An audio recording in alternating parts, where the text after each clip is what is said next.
ఈ రోజున కొద్దిగా జ్ఞానం ఉంటే చాలు, దేవుణ్ణి అంగీకరించమంటే ఓ 10th క్లాస్ చదివిన వాళ్ళని నాకు దేవుణ్ణి చూపిస్తే నమ్ముతానండి, నాకు దేవుడు కనబడాలండి. సైంటిస్టులు మాత్రం ఒప్పుకున్నారు. మైకిల్ ప్యారడీ అని ఒక సైంటిస్ట్ ఉండేవాడు. ప్రతిరోజు సాయంకాలం సువార్త కూడికలకి వెళ్ళేవాడట. మార్నింగ్ అంతా రీసెర్చ్ చేసేవాడు. జనరేటర్ కనుక్కున్నాడు కదా మైకిల్ ప్యారడీ అని ఆయన. ప్రతిరోజు ఈవినింగ్ వెళ్ళేవాడట. ఎప్పుడన్నా కరెంట్ లేకపోతే ఆ మీటింగ్కి ఇబ్బంది అవుతుంటే ఆలోచించి ప్రార్థన చేసేవాడట. ఏంటి ప్రభువా, ఏమిటి? ఒక ఆలోచన వచ్చింది, జనరేటర్ కనుక్కోవాలని. వాళ్ళు బాగానే ఉన్నారు. సైంటిస్టులకు అర్థమైంది ఎవరు అంటే యేసుక్రీస్తు నిజమైన దేవుడని. ఇప్పుడు మనకి టెలిగ్రామ్ ఉంది కదా, ఆ టెలిగ్రామ్ కనుగొన్న ఆయన సామ్యుల్ మోర్స్ అని ఆయన. ప్రియ దేవుని బిడ్డలారా, వాళ్ళు దేవుడి దగ్గర జ్ఞానాన్ని అందుకొని వాళ్ళందరూ కూడా ఇవన్నీ రైట్ సోదరులు ఉన్నారు. వాళ్ళు విమానం కనిపెట్టారు. సైంటిస్టులే వాళ్ళు ఒప్పుకున్నారు. నిజమైన దేవుడు ఎవరు అంటే వాళ్ళకి ఎన్ని లక్షలు ఇచ్చినా కానీ ఆదివారం ఆరాధన మానరు వాళ్ళు. రైట్ సోదరులు, అన్నదమ్ములు. ప్రియమైన దేవుని బిడ్డలారా, ఐజాక్ న్యూటన్ ఉన్నాడు. భూమికి ఆకర్షణ శక్తి ఉంది అని చెప్పాడు కదా, ఆయన కూడా ప్రభువుని కలిగి జీవించాడు. ఓ రోజు ఐజాక్ న్యూటన్ అడిగారు, దేవుడు కనబడ్డాడా, దేవుడు నీతో మాట్లాడతాడంటే ఆయన అన్నాడు, అంతరిక్షం చూడాలి అంటే టెలిస్కోప్ గదిలోకి వెళ్తాను, అంతరిక్షం మొత్తం చూస్తాను. కానీ దేవుడితో మాట్లాడాలి అంటే, దేవుడిని చూడాలి అంటే నా గదిలోకి వెళ్తాను, ప్రార్థన చేస్తే నా దేవుడు నాకు అని అన్నాడు ఐజాక్ న్యూటన్. దేవునికి స్తోత్రం కలుగును గాక. ప్రియమైన దేవుని బిడ్డలారు, వీళ్ళందరూ కూడా నిజంగా దేవుణ్ణి ఒప్పుకున్నారు. వాళ్ళందరూ ఈ సహజంగా అనుకున్న కంప్యూటర్ మహాశయుడు లేదా పితామహాశయుడు చార్లెస్ బాబ్జీ అని అతను కంప్యూటర్ని కనుగొన్నాడు. వీళ్ళందరూ కూడా ఏమని చెప్పారు అంటే, అయితే చార్లెస్ డార్విన్ ఉన్నాడు, ఆయన ఒక్కడు మాత్రం దేవుడు లేడు, మనిషి కోతిలో నుండి వచ్చాడు. ఈ సైంటిస్టులు అందరూ కూడా దేవుడు ఉన్నాడు, ఆయనే యేసుక్రీస్తు అని వాళ్ళు చదువుకున్న జ్ఞాన ప్రకారంగా మొత్తం అన్ని అధ్యయనం చేస్తే, ఈ చార్లెస్ డార్విన్ ఏమన్నాడు అంటే, యేసుక్రీస్తు అడిగాడు అనుకోండి, నన్ను ఏమనుకుంటున్నారు జనాలని. చార్లెస్ డార్విన్ ఏమంటాడు అంటే, నువ్వు కోతుల నుండి వచ్చావు. మీరేమనుకుంటున్నారు ఈ రోజున ప్రియమైన దేవుని బిడ్డలారా? చార్లెస్ డార్విన్ అలా అన్నాడు అని మొత్తాన్ని లోకాన్ని నమ్మించేస్తాడు అంతే. సైంటిస్టులు అందరూ కూడా ఆయన ఎమ్మడే పడ్డారు. అవును, మనిషి ఎక్కడి నుంచి వచ్చాడు అంటే కోతులో నుండి వచ్చాడు. మరి కోతి అలా ఉంటుంది, మనిషి ఇలా ఉన్నాడు కంటే రోజు రోజుకి ఎంతవరకు మనిషి దూకేవాడు, కోతిలోంచి వచ్చాడు కనుక ఈ చెట్టు మించి. కోతి ఇలా ఉంటుంది కదా, తోక ఉంటుంది అంటే తోక తగ్గి ఇప్పటికి ఇక్కడికి వచ్చింది. మరి ఇంకోట్లేదు ఏంటంటే ఇప్పుడు తిన్నగా నిలబడ్డాడు. అదే నమ్మారు, ఆ పిచ్చోడు చెప్పినవి అన్నీ నమ్మారు. చార్లెస్ డార్విన్ సైంటిస్టే, కానీ ఏం చెప్పుకొచ్చాడు అంటే మనిషి కోతులో నుండి వచ్చాడు. ప్రియమైన దేవుని బిడ్డలారా, ఆయన చనిపోయే ముందు 6 నెలల ముందు అప్పుడే రాజమండ్రి బ్రిడ్జ్ కట్టారు. సర్దార్ కాటన్ రాజమండ్రి బ్రిడ్జ్ కట్టారు కదా. వాళ్ళ అమ్మాయి లేడీ హోప్, వాళ్ళ అమ్మాయి పేరు లేడీ హోప్. ఆ అమ్మాయి ఇతనికి స్నేహితురాలు. ఎవరికి అంటే చార్లెస్ డార్విన్కి స్నేహితురాలు. చార్లెస్ డార్విన్ మనసులో ఉన్నటువంటి దినాలు ఉంటే ఈ లేడీ హోప్ అని ఆవిడ సువార్త చెప్పడానికి వెళ్ళింది తన స్నేహితుడికి. యేసుక్రీస్తుని అంగీకరించండి అని చెప్దామని ఇంటికి వెళ్ళింది. చార్లెస్ డార్విన్ కోసం ఎంతో కాలం ప్రార్థన చేసిందట. ఈ లేడీ హోప్ అనగా సర్దార్ కాటన్ ఉన్నాడు కదా, ధవళేశ్వరం బ్రిడ్జి కట్టిన ఆయన వాళ్ళ అమ్మాయి ఈ చార్లెస్ డార్విన్ ఇంటికి వెళ్ళిందట. ఎంతో కాలం ప్రార్థిస్తుందట. అయ్యా, ప్రపంచాన్ని మొత్తాన్ని కూడా కోతులోని వచ్చాడు అని చెప్పాడు. ఆయనకే పడుతున్నారు వీళ్ళందరూ కూడా. ఆయన చనిపోయే లోపల నిన్ను అంగీకరించాలి అని ప్రార్థిస్తుంది. ఓ రోజు సువార్త అదే కరపత్రిక పాంప్లెట్ తీసుకొని ఇంటికి వెళ్ళింది. ఇంటికి వెళ్ళేసరికి చార్లెస్ డార్విన్ మరణశయ్య మీద ఉండి మంచంలో ఉండి హెబ్రీలకు రాసిన పత్రిక చదువుతున్నాడు. హెబ్రీలు రాసిన పత్రిక చదువుతుండే, డార్విన్ నువ్వు బైబిల్ చదువుతున్నావు, మనిషి కోతులో నుండి వచ్చాడని చెప్పావు, దేవుడు లేడని అన్నావు, యేసుక్రీస్తు దేవుడు కాదని అన్నావు అని అంటే, అప్పటికే డార్విన్ అంటాడు కదా, ఏమన్నా అంటే, దేవుడు అనేవాడు గనక లేకపోతే ఈ సృష్టి లేదు, ఈ సృష్టి అనేది లేదు, దేవుడు అనేవాడు లేకపోతే. ఒకప్పుడు నేను వయసులో ఉన్నప్పుడు ఏదో చెప్పా, పిచ్చి జనం నా వెనకబడ్డారు, సైంటిస్టులు కూడా నా వెనకబడ్డారు. కానీ ఈరోజు నాకు ఇప్పుడు అర్థమైంది, దేవుడు లేకుండా ఈ సృష్టి. ఎవరు అన్నారు, స్టీఫెన్స్ అని ఒక అతను అన్నాడు. ఏమన్నాడు అంటే, భూమి అంతా కూడా ఒక గుడ్డులాగా ఉంది, ఆ గుడ్డు పేలిపోయి ముక్కలు అయిపోతే ఇలా అయిందట సృష్టి. గుడ్డులాగా ఉంది, ఆ గుడ్డు పేలిపోతే ఈ సృష్టి అంతా. ఇవన్నీ కూడా వాస్తవాలు కాదు. ప్రియ దేవుని బిడ్డలారా, ఏ చార్లెస్ డార్విన్ అయితే దేవుడు లేడని అన్నాడో, మనిషి కోతులో నుండి వచ్చాడని అన్నాడో, అతనే చెప్పాడు. ఏమని చెప్పాడు అంటే, లేదు దేవుడు అనేవాడు ఉన్నాడు. హెబ్రీ పత్రిక చదువుతున్నాడు 1వ అధ్యాయం. ఆయన వాక్కు ద్వారానే ఈ సమస్తం కూడా కలిగింది. సృష్టికర్త యేసు ప్రభువు వారు చెప్పారు. ఏమన్నారు అంటే, నేనే మొదటివాడను, కడపడివాడు నేనే. మొదటివాడు నేనే, మధ్యలో మానవుడిగా వచ్చి మీకు కనబడడానికి వచ్చానే అన్నట్లుగా. ప్రియ దేవుని బిడ్డలారా, ఈ లోకంలో జీవించినప్పుడు ఆయన ఎన్ని అద్భుతాలు చేశాడు, అందరి ఎదుటే చేశాడు. నీళ్ల మీద నడిచాడు, చనిపోయిన వారిని బ్రతికించాడు. 5 రొట్టెలు 2 చిన్న చేపలు అక్కడ పెడితే 5,000 మందికి, అందరూ తినగా 5,000 మందికి పెట్టి, ఇంకా 12 గంపలు, ఒకసారి 7 రొట్టెలు 2 చిన్న చేపలని, కొన్ని చిన్న చేపల్ని 4,000 మందికి పెట్టాడా కళ్ళెదుటే. ఇలా ఎవరు చేయగలిగిన వారు? ఆయన తుఫాను లెగుస్తుంటే, సునామీ లెగుస్తుంటే మాట చేత ఏమయ్యాడు అంటే శాసించి ఆపాడు. ఎవరున్నారు ఇలా చేసిన వాళ్ళు చెప్పండి? ఇలా చేసిన వాళ్ళు ఎవరున్నారు? కనుక ఆయన నిజమైన దేవుడు. నా గురించి ఏమనుకుంటున్నారు జనాలు అంటే, మిమ్మల్ని పట్టుకొని యోహాన్ అనుకుంటున్నారండి, లేకపోతే ఏలి అనుకుంటున్నారండి, ఇంకా కొంతమంది ఏమనుకున్నారట, అసలు పొంతనే లేదు వీళ్ళిద్దరికి, యెరెమీయాకి ఈయనకి. ఎందుకు అనుకున్నారు అంటే, యెరెమీయా మంచి ప్రార్థన చేసేవాడు, బాగా అంగలారు ప్రవక్త, దుఃఖ ప్రవక్త. 1-2 మాటలు చదివించి నేను త్వరగా ముందుకు వెళ్ళిపోతా. యెరెమీయా గ్రంథం 9వ అధ్యాయం 1వ వచనం. నా జనులలో హతమైన వారిని గూర్చి నేను దివారాత్రము కన్నీరు విడుచుచు, నా తల జలమయముగాను, నా కన్ను కళ్ళు కన్నీళ్ల ఓటగాను ఉండునుగాక. అలాగే 13వ అధ్యాయం అదే యెరెమీయా గ్రంథం 17వ వచనం. అయినను మీరు ఆ మాట విననొల్లని ఎడల మీ గర్వమును బట్టి నేను చాటున ఏడ్చుదును. యెహోవా మంద చెరపట్టబడినందున నా నేత్రము బహుగా వలపోయిచు కన్నీరు విడుచుచూ నుండును. చాలండి. యెరెమీయా ఎంత కన్నీరు గార్చేవాడో. ఇక ఆయన పేరుతో ఒక గ్రంథం కూడా ఉందిగా, విలాప వాక్యాలు. ఇంక నేను ఇందులో రిఫరెన్స్లు ఇవ్వటంలా మీకు. ఆ యెరెమీయా ఎప్పుడూ కూడా కళ్ళు ఓటగానే, కన్నీళ్ళ ఓటగానే ఉండేది. యేసు ప్రభువు వారు కూడా అలాగే ప్రార్థించేవాడు. హెబ్రీయులకు రాసిన పత్రిక 5వ అధ్యాయం 7వ వచనం. శరీరధారి అయిన దినములలో మహారోదనముతోను కన్నీళ్లతోను తన్ను మరణము నుండి రక్షింపగలవానికి ప్రార్థనలను యాచనలను సమర్పించి భయభక్తులు కలిగి ఉన్నందున ఆయన అంగీకరింపబడి. చాలండి. యేసు ప్రభువు వారు శరీరధారిగా ఉన్న దినాలలో ఎలా ప్రార్థన చేశారట? ఆయన మహారోదనముతోను కన్నీళ్లతోను తను మరణము నుండి రక్షింపగలిగిన వానికి కన్నీళ్లు కారుస్తూనే ప్రార్థన చేశాడు. అందుకని ఒక కోణాన్ని బట్టి యెరెమీయాని యేసుక్రీస్తుని ఇద్దరు ఒకటేనేమో అనుకున్నారు.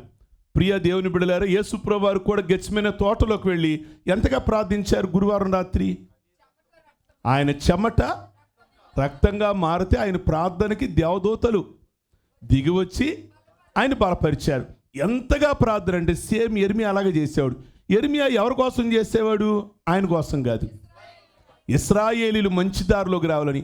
యేసు ప్రభువు వారు కూడా ప్రజల కోసం చేసేవాడు. అందరూ బాగుండాలి, అందరూ పాపం నుండి బయటికి రావాలి, రక్షణ పొందాలి, మేలు కలుగు మార్గమేదని అందులో అడిగి నడుచుకోండి అన్నాడు యెరెమీయా 6వ అధ్యాయంలో. మేలు కలుగు మార్గమేదని అడిగి అందులో నడుచుకోండి అన్నాడు. యేసు ప్రభువు వారు ఏమన్నారంటే ఆ మాటకు వచ్చి, ఆ మార్గము నేనే, సత్యము నేనే, ఆ మార్గం. యెరెమీయా ఏ మార్గం అడిగి అందులో నడవమన్నాడో ఆ మార్గము ఇప్పటి వరకు మనం చెప్పుకున్న బాప్టిజం ఇచ్చే యోహాను, ఏలియా, యెరెమీయా ఎవరితో పోల్చారు? వీళ్ళ ముగ్గురిని. వీళ్ళ నలుగురు అవివేతాలి, అనగా పెళ్లి కాని వాళ్ళే. ఇర్మియాకి పెళ్ళి అవ్వాల, యోహానికి పెళ్ళి అవ్వాల, ఏలియాకి పెళ్ళి అవ్వాల, యేసుప్రభు వారికి కూడా అదొక గొప్ప విషయం. ప్రియమైన దేవుని బిడ్డలారా, ఇంకా కొంతమంది ఏమనుకున్నారు అంటే ప్రవక్తలలో ఒకడేమో అనుకున్నారు. ఇర్మియాను కొందరు అన్నారంట, ఏలియాను కొందరు అన్నారంట, యోహానును కొందరేమో ఈయన ఒక ప్రవక్త అయి ఉండొచ్చు. ఎవరై ఉండొచ్చు? యేసుప్రభు వారు సిలువలో వేలాడేటప్పుడు ఎవరో గుద్ది ఏమన్నారు తెలుసా? నువ్వు ప్రవచించు అన్నారు. అంటే ఆయన ఎవరని? ప్రవక్తని అనుకున్నారు. ప్రియ దేవుని ఎందుకు అనుకున్నారు? వీళ్ళు ఎమ్మాయి మార్గంలో వెళుతున్నారు. యేసుప్రభు వారు పునరుద్ధానుడు అయ్యాక వెళుతున్నారు ఇద్దరు మనుషులు. వెళుతూ ఏమన్నారు అంటే యేసుప్రభు వారికే చెప్తున్నారట, అయ్యా పునరుద్ధానుడు అయ్యాడు, నీకు ఆ విషయము తెలియదా? ఆయన క్రియలోను వాక్యములోను శక్తి కలిగిన ప్రవక్త అయ్యుండెను. అంటే యేసుప్రభు వారు ఎవరని పోల్చారు తెలుసా? ప్రవక్తలలో ఒకడు. ఎందుకని ప్రవక్తలలో ఒకడిగా ఆయన పోల్చారు అంటే, చాలామంది ప్రవక్తలు ఉన్నారు. ఎందుకు ప్రవక్తగా ఆయన పోల్చారు అంటే యేసుప్రభు వారు ఒక మాట అన్నారు. ఒక మాట మత్తయి సువార్త, నేను చివరిగా ముగిస్తా, 12వ అధ్యాయము 38వ వచనాన్ని చూద్దాం. అప్పుడు శాస్త్రుల్లోను పరిసయ్యుల్లోను కొందరు, బోధకుడా, నీ వలన ఒక సూచక క్రియ చూడకోరుచున్నాము, నీ వలన ఒక సూచక్రియను కోరుచున్నామని ఆయనతో చెప్పగా, ఆయన ఇట్లా నేను వ్యభిచారులైన చెడ్డతరము వారు సూచక క్రియను అడుగుచున్నారు. ప్రవక్త అయిన యోనాను గూర్చిన సూచక క్రియే కాని మరి ఏ సూచక క్రియ అయినను వారికి అనుగ్రహింపబడదు. యోనా 3 రాత్రింపగళ్ళు తిమింగలం కడుపులో ఎలాగుండెనో అలాగు మనుష్య కుమారుడు 3 రాత్రింపగళ్ళు భూగర్భములో ఉండును. అలాగే 41వ వచనం కూడా, నినివే వారు యోనా ప్రకటన విని మారు మనసు పొందిరి గనుక విమర్శన సమయమున నినివే వారు ఈ తరము వారిలో నిలవబడి వారి మీద నేరస్థాపన చేతురు. ఇదిగో యోనా కంటే గొప్పవాడు ఇక్కడ ఉన్నాడు. ఆ మాటను బట్టి ప్రవక్తలలో ఒకడిగా ఎంచుతారు. యోనా కంటే, యోనా ఎవరు? యోనా కంటే గొప్పవాడు ఇక్కడ ఉన్నాడు అంటే అర్థం ఏంటి? ఆ ప్రవక్త కంటే ఈ ప్రవక్త గొప్పవాడు అని ప్రభు అన్నారు. అంటే ఇక వీళ్ళ ఉద్దేశం ఏంటంటే ఈయన ఎవరై ఉన్నారు అంటే ప్రవక్త అయి ఉన్నాడు. అందుకే సిలువ వేసినప్పుడు కూడా ఏమన్నారు అంటే కొట్టి ప్రవచించేది ఎవరు? ప్రవక్తలే ప్రవచించేవాళ్ళు. కనుక ఆయన ప్రవక్త అని అన్నారు.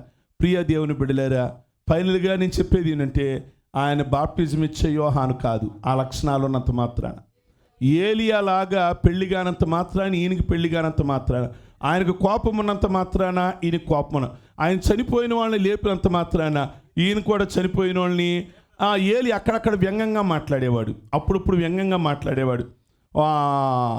వాళ్ళు పూజ చేస్తున్నారు, మోయాబీల్ని వాళ్ళు పూజ చేస్తున్నారు. వాళ్ళ దేవుడు ఏమి స్పందించలేదు. ఆకాశం నుండి అగ్ని దిగిరాల. అప్పుడు ఏమన్నాడు తెలుసా ఏలియా? మీ దేవుడు ఏమైనా ట్రావెలింగ్లో ఉన్నాడేమో, పడుకున్నాడేమో, ఇంకా అరవండి నిద్రపోయి మీ దేవుళ్ళు అని అప్పుడప్పుడు కొద్దిగా మాట్లాడేవాడు వ్యంగ్యంగా. యేసుప్రభు వారు కూడా అప్పుడప్పుడు అన్నారు. హేరోదు అనే రాజు గురించి అన్నాడు, ఆ నక్కతో ఎలా చెప్పండి అని వ్యంగ్యంగా మాట్లాడారు. కోపంగా మాట్లాడారు, వ్యంగ్యంగా మాట్లాడారు, మృదుగా మాట్లాడారు, ప్రేమగా మాట్లాడారు. ప్రియమైన దేవుని బిడ్డలారా, అందుకని ఆయన అన్నారు. కాదు. కొంతమంది ఏమన్నారు అంటే యెర్మియా అన్నారేమో. యెర్మియా ఎప్పుడు కళ్ళమట నీళ్లు గారుతుండే. ఈయనకు కూడా యెరూషలేమును చూసినప్పుడు రాతి మీద రాయి నిలవని రోజులు రాబోతున్నాయి అని చెప్పేటప్పుడు కళ్ళమట నీళ్లు వచ్చాయి. చనిపోయిన లాజరు దగ్గరికి రాగానే ఆయన కళ్ళమట నీళ్లు వచ్చాయి. గెత్సేమనే తోటలో కూడా ఆ రాత్రంతా ఎన్నో రాత్రులు ఎన్నో తెల్లవారుజామున యేసయ్య కన్నీరు గార్చాడు. ఈయన ప్రార్థన చూస్తే నిజంగా యెర్మియా లాగా ఉన్నాడే. ఆయనకి పెళ్లి కాల, ఈయనకి పెళ్లి కాల, యెర్మియా కాదు. ఇప్పుడేమన్నారు అంటే ప్రవక్త అని ఆయన అన్నాడు గనుక ఈయన ప్రవక్త కాదు. ఆయన ప్రవక్త కాదు, ఆయన యెర్మియా కాదు, ఆయన ఏలియా కాదు, ఆయన యోహాను కాదు. ఆయన ఎవరై ఉన్నారు అంటే సరే అందరూ అభిప్రాయాలు చెప్పారు కదా, నువ్వు చెప్పు అన్నారు పేతురుని. అందరూ యోహాను అంటున్నారు, ఏలియా అంటున్నారు, బాప్టిజం ఇచ్చే వాళ్ళు అంటున్నారు, కొంతమంది గాంధీ గారు ఎలాగో సంఘ సంస్కర్త, ఈయన ఒక సంస్కర్త, ఆయన ఒక గౌతమ్ బుద్ధుడు, ఆయన ఒక వివేకానందుడు అన్నట్టుగా పోల్చేవాళ్ళు కూడా లేకపోలేదు సమాజంలో.